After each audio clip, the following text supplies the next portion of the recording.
Hey guys, मैं अनुरोध गोस्वामी आपका अपने channel Goswami ji H N maths classes में आपका स्वागत करता हूँ। आज मैं आपको फिजिक्स का चैप्टर नंबर 4 यानी इलेक्ट्रिक करंट को लेके आऊँ। तो चलिए बिना देर किए हुए सेशन की शुरुआत करते हैं। तो मेरा पहला क्वेश्चन है कि विद्युत धारा क्या है तथा इसके एसआई यूनिट लिखें।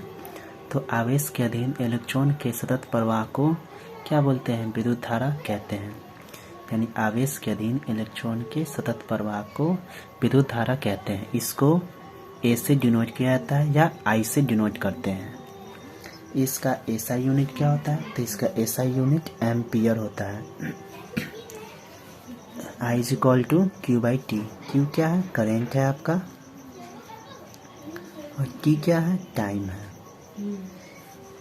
करंट का है या चार्ज का है। इसी का एसआई यूनिट क्या होता है? कूलम्ब। और टाइम का एसआई यूनिट क्या होता है? सेकेंड होता है।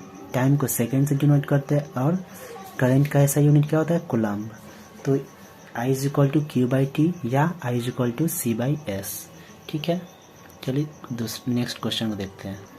वहीं विद्युत क्या होता है? एक अदिश राशि होती है। ठीक है, आवेश का ऐसा यूनिट अभी मैंने आपको बताया कि क्या होता है? कूलम्ब, जिसको सी से डिनोट करते हैं। एक इलेक्ट्रॉन आवेश बराबर क्या होता है?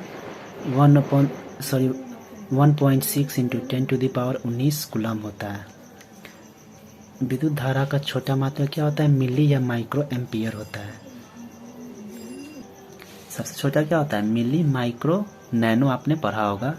तो 1 मिली एम्पियर बराबर क्या होता है? 10⁻³ 1 माइक्रो एम्पियर 10⁻⁻6। और वहीं मिली माइक्रो नैनो रहता तो 10⁻⁹। तो यह आपका कुछ टिप्स है, तो ये भी आप लोग देख लीजिएगा।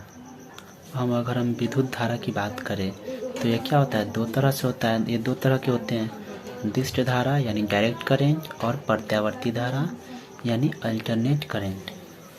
अगर हम दिष्ट धारा की बात करें तो परिपथ में यदि धारा हमेशा एक ही दिशा में क्या होता है? प्रवाहित होता है, तो उसे दिष्ट धारा कहते हैं।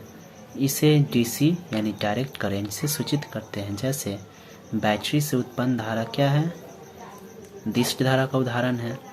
डीसी डायनेमो से उत्पन्न धारा, जैसे आप देख पा रहे होंगे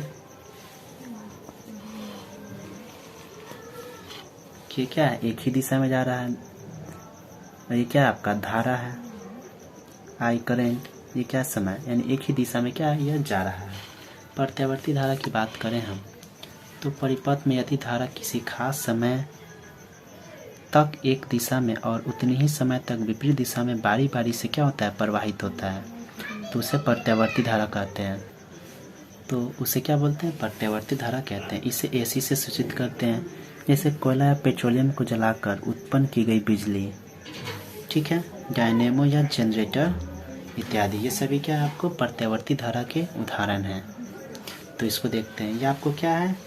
ऐसे जिगजैग फॉर्म में रहते हैं। कभी ऊपर इसका धारा होता है, कभी नीचे होता है, कभी ऊपर है, कभी नीचे है। यानी ऊपर नीचे क्या होता है? जैसे आप जनरेटर के बल्ब को देखते होंगे तो यह कभी आपको स्पीड में जलता हुआ दिखता है, कभी धीरे धीरे करके जलता है। यानी क्या, इसकी धारा क्या होती है?